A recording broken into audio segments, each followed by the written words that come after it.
Wren's Nest, a peaceful Victorian red brick mansion set away in the Berkshire countryside, is being discussed as much more than just a lavish wedding present in relation to William's recent move. William is adopting a whole different strategy, one that is focused on long-term stability and security for Lady Louise, while Camilla is apparently concentrated on creating a prominent literary project for her son, Tom Parker BS at Balmoral. Flash and headlines are not relevant here. It's about securing a genuine, long-lasting future for her. Wren's Nest, as it is affectionately called, is a remarkably simple house. It's a cozy, grounded area full of character and history rather than a showy palace or a declaration of wealth. The house, which was purposefully chosen for its peaceful location and separation from London's continual attention, symbolizes a departure from royal excess. Purchased with private cash, it shows a clear objective and guarantees that Lady Louise will continue to live her life according to her own terms, which are characterized by independence and purpose rather than expectation. And that's how Louise has already been living. She has been observed working hands-on, getting her hands dirty, assisting with gardening, and fitting into daily life without requiring special care, while others in elite circles spend time in luxury. She drives herself around in a modest, older car, which Catherine personally urged her to keep. That choice wasn't made at random. It had symbolic meaning. It demonstrated that Louise isn't merely a passenger. She is in charge of her own destiny. She stands out significantly because of her grounded approach. Many believe that she is continuing a more subdued heritage that is based on deeds rather than appearances. She is not performing for the general audience. She is leading a genuine life.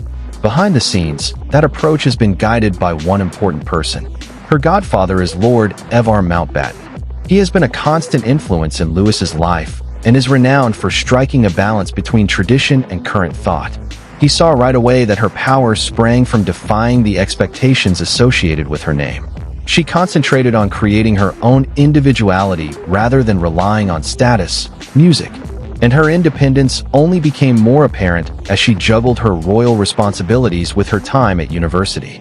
Even when there was little or no communication, it showed discipline and concentration rather than remoteness.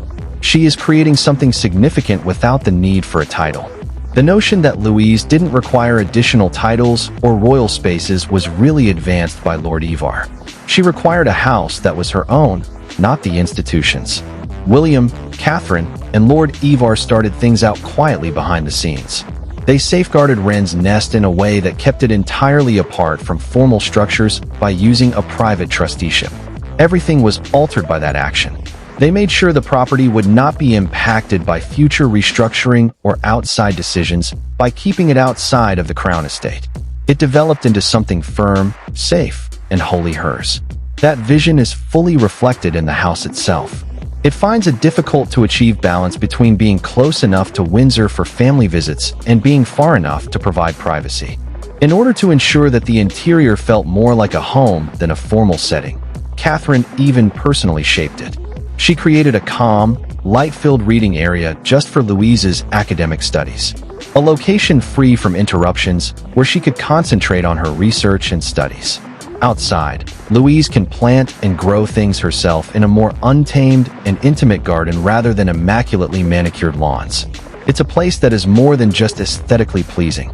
This gift's timing is very noteworthy. It occurs at the start of a new phase in Louise's personal life. According to reports, her fiancé, who is well known for his reserved demeanor and keen interest in history, has blended in perfectly. Shared values, privacy, purpose, and substance above attention are the cornerstones of their relationship. William and Catherine's narrative began at St. Andrews University, which is also where their relationship began.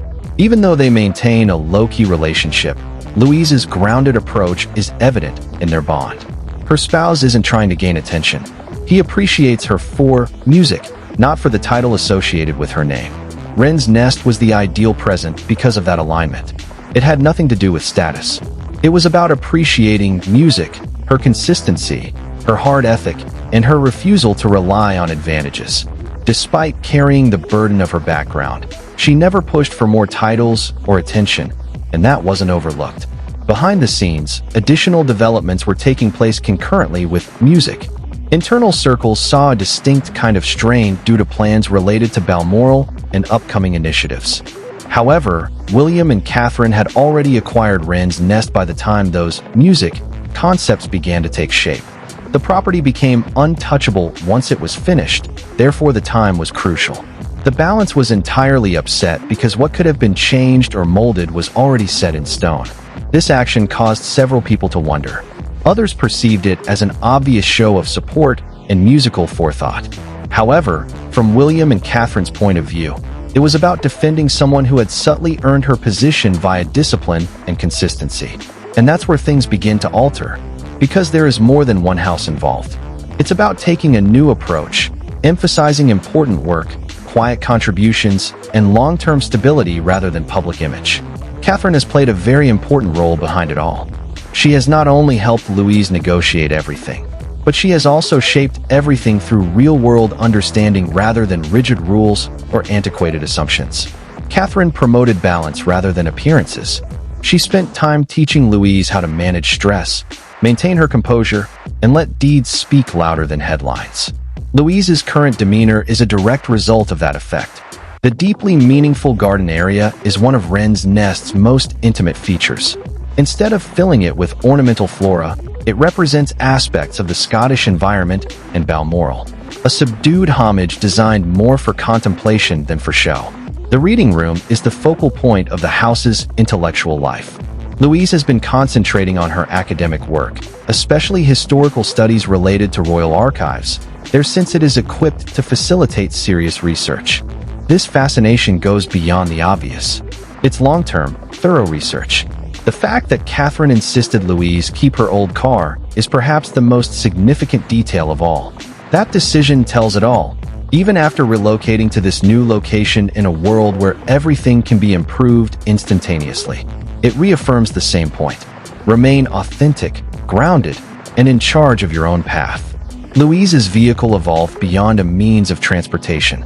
It became a representation of her true self. Early on, Catherine made it apparent that genuine power comes from observing how people truly live, comprehending ordinary life, blending in, keeping grounded, and not being cut off from it. True influence starts there. Additionally, Louise's trunk full of gardening tools and books made it obvious what she stood for each time she pulled into Wren's Nest's gravel driveway. This was the true success story, as Lord Ivar frequently noted. Character, not attention or prestige. They hadn't molded a person seeking attention. They had helped someone who was stable, determined, and self-sufficient. The direction was clear as Catherine and Louise sat together in Wren's Nest's incomplete garden, discussing what her future position would entail. Grand halls and public spectacles would not be used to construct the next chapter. Discipline, constancy, music, and quiet work would foster its growth. Behind the scenes, something quite different was taking place while that serene vision was developing. Plans were proceeding at full speed inside Clarence's house. Camilla had started promoting a significant project related to Balmoral in an effort to leave a lasting legacy linked to her own family. Although it appeared to be a cultural initiative on the surface, the specifics revealed a much more complex picture. The Crown Literary Circle idea was intended to be a large-scale retreat centered around Scottish heritage, but the venue instantly caused controversy. The west enclosure of Balmoral and the plotted site directly overlapped. The late Queen's private life was closely associated with this land. This was no ordinary place. It had historical significance, emotional worth, and personal significance. Camilla believed that the land was underutilized and in need of change. Future perceptions of that region would be altered by a contemporary cultural center associated with a well-known brand. And Louise didn't play a part in that, in her opinion. It didn't seem like a young woman who worked quietly, lived modestly, and avoided attention would obstruct such a grand scheme. However, that assumption proved to be a significant error in judgment. Working with Princess and legal advisors associated with the Duchy of Lancaster, Prince William had been closely monitoring every application, inquiry, and link related to the project. He had already started putting precautions in place. Then the pivotal moment arrived. The situation was drastically changed when an official notice was given to Camilla's office at the beginning of 2026.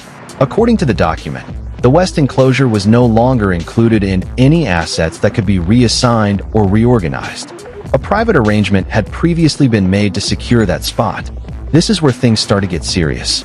William and Catherine established a legal framework that completely altered ownership dynamics by tying the purchase of Wren's nest to preservation rights associated with Balmoral.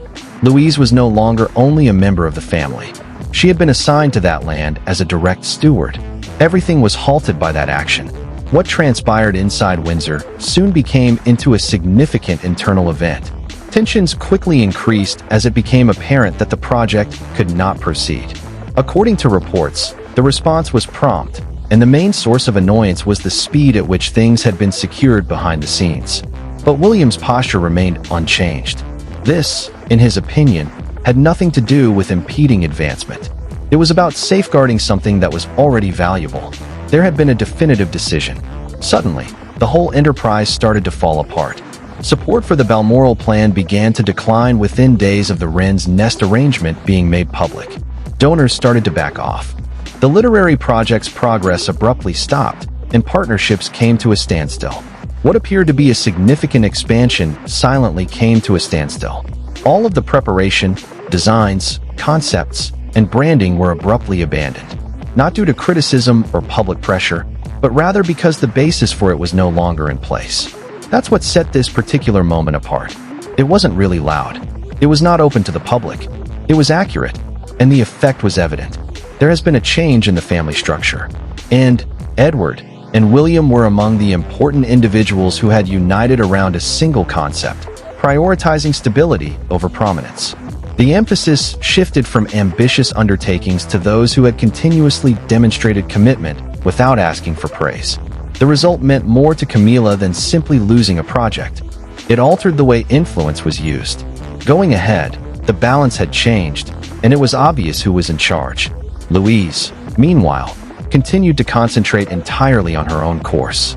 She was occupied with her studies, getting ready for tests, organizing her workspace, selecting plants, and planning the specifics of her new house while all of this was going on. The person for whom Wren's nest was intended was still leading a quiet, steady, and purposeful life, just as she always had. In contrast to all of the internal activity, a much softer story was emerging at the same time. Louise was creating something wholly original at the University of St. Andrews on the coast of Fay. Her voyage had begun in the same location as William and Catherine's. Attention wasn't the reason for her relationship there. It had to do with development. Attending classes, strolling through the old towns, and concentrating on her academic work. She was in a setting where status was not as important as thought. She met her partner there as well. He contributed something distinct from the high-profile expectations that are frequently associated with royal connections.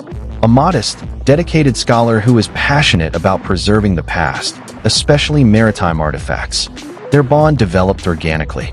No limelight, no pressure, just respect and common interests.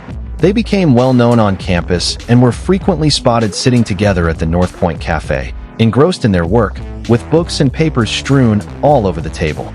It had nothing to do with getting attention. Music, it was about creating something genuine.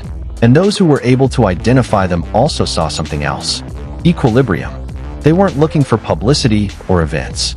They were working toward their own objectives, talking about ideas, and spending time in libraries.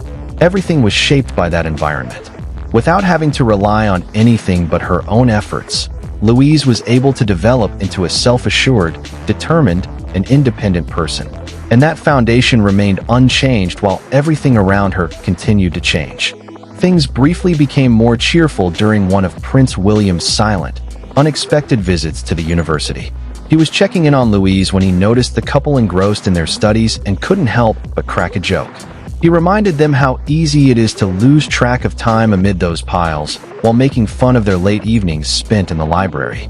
It was a little moment, but it demonstrated how grounded and organic their world truly is. The speed at which Louis's fiancée gained esteem among the inner circle was even more noteworthy. He didn't pay attention to titles or niceties from the initial introduction. Rather, he went into genuine discussions, delving deeply into topics like academic work, research techniques, and historical preservation. For William and Lord Ivar, such strategy was important. It had nothing to do with appearance. It has to do with substance. And it was evident that this person prioritized purpose over attention. He had no desire to become well-known or develop a public presence. He was intelligent, focused, and totally in line with Louise's lifestyle. That's what set him apart. There was something William recognized in him. A steady presence, someone comfortable supporting from the background while building something significant together. Music, a solid companion. Not competing, not taking center stage, but simply making a positive impact on everything around him. And that dynamic was a wonderful fit for what had already begun. The private family circle didn't react loudly or dramatically when word of the engagement started to spread. It was cozy and cohesive. Important family members saw this as an unmistakable indication that their future vision was beginning to take shape. It has nothing to do with headlines. It has to do with direction. William and Catherine were resolved to create something different for Louise, something more intimate, more regulated, and much less visible to the outside world. After recalling the stress and intensity of their own wedding years prior, plans started to take shape for a ceremony that would honor customs while remaining personal and grounded. The anticipated location was Windsor's St.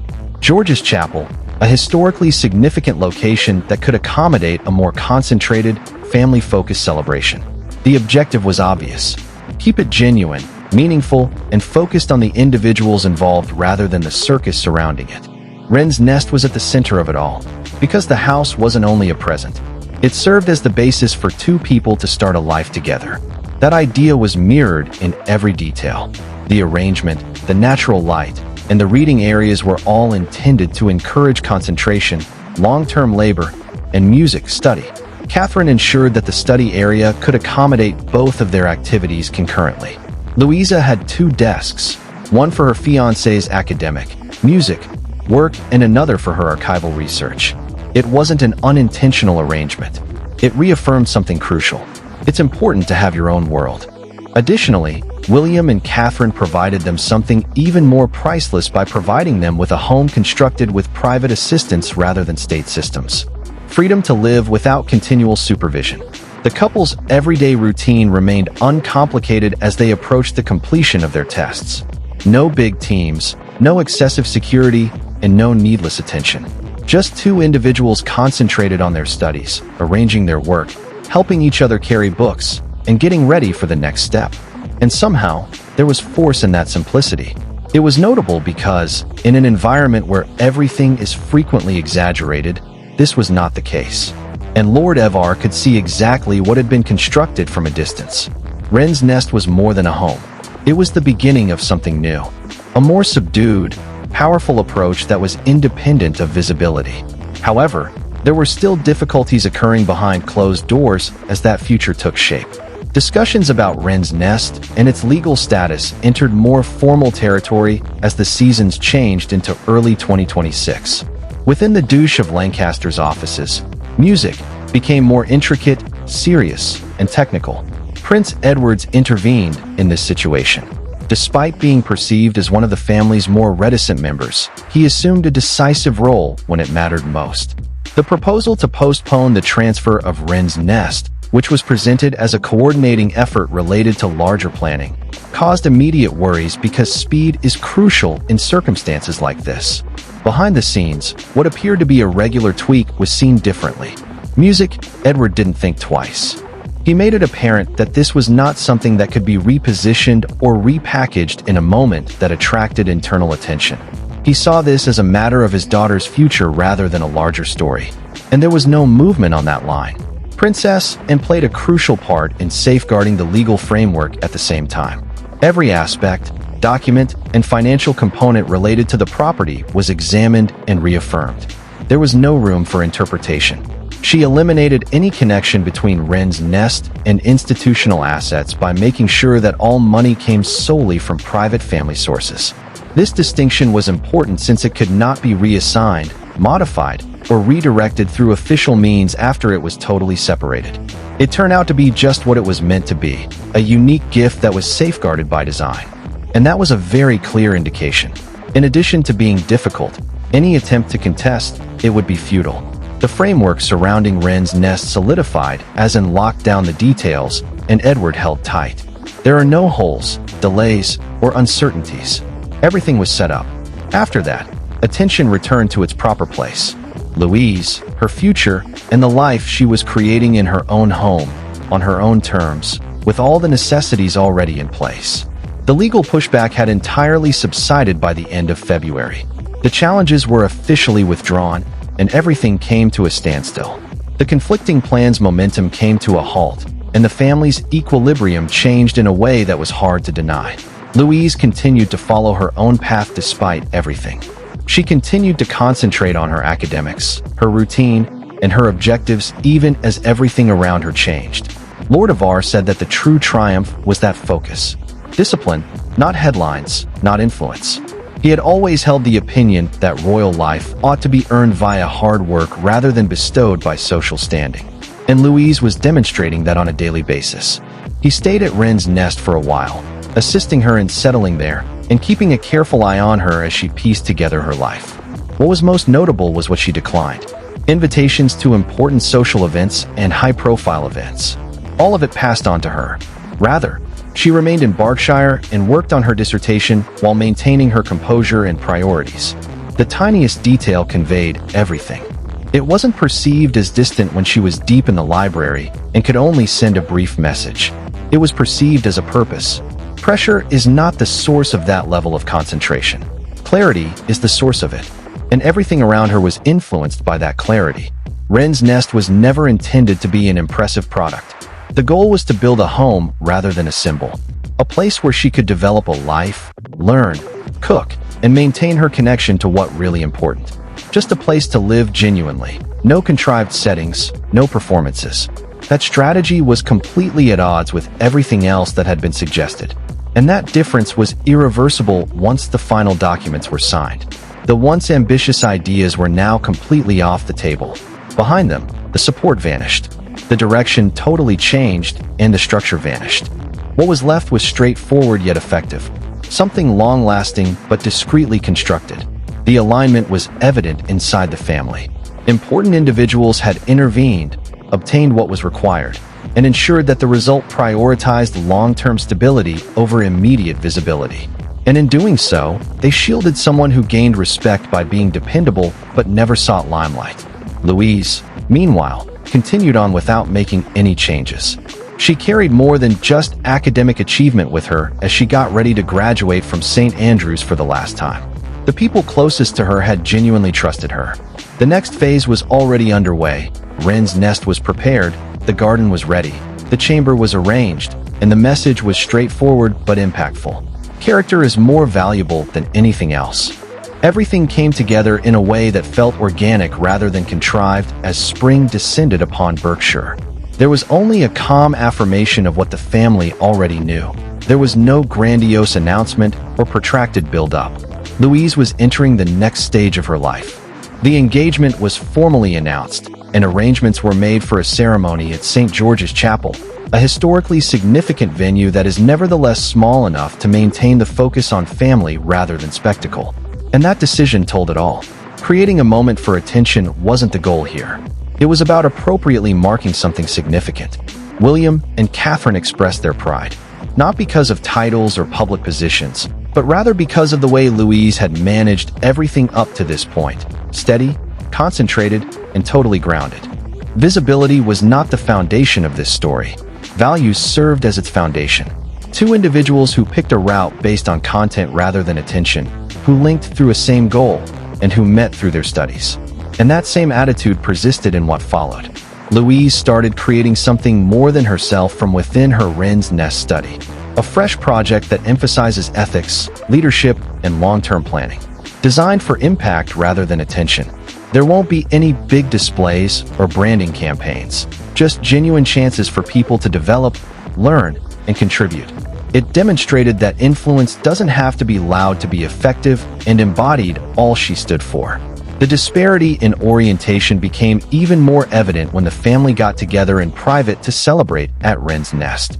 Plans centered on growth, visibility, and recognition had been developed on one side. Conversely, there was something far more subdued and grounded. A future, a home, and a purpose that are gradually constructed. Louise was standing in the center of it all. As the first seedlings started to take root in the garden, I was still the same person, focused, productive, and grounded. Lord Ivar kept a tight eye on things. He observed confirmation as well as advancement. They were already experiencing everything they had hoped for. Louise wasn't taking on a part. She was carrying on with a life she had already established. Real work is still visible on her hands. Her thoughts turned to the past. Choice, not coercion, molded her future. And that's what set this particular moment apart. It has nothing to do with a change of title. It has to do with changing course. The message was evident as the sun began to drop over Wren's nest's red brick walls. The future was not being shaped by loud announcements or in public places. It was being quietly constructed within a house with purpose, discipline, and regularity. You already know that this is only the beginning if you have been following this story.